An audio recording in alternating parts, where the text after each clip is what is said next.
Hello guys, আসসালামু আলাইকুম। আশা করি সবাই ভালো আছেন। আমি আপনাদের তো অনেক ভালো আছি।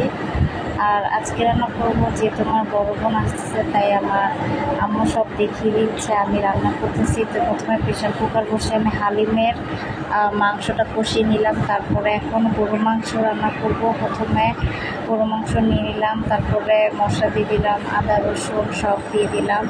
তারপরে এখন হলুদ মরিচ লবণ সব দিয়ে দিব। হলুদ দিয়ে দিলাম, মরিচ দিয়ে দিলাম, 2 চামচ হলুদ, 2 চামচ মরিচ দিয়ে দিলাম, 2 চামচ হলুদ।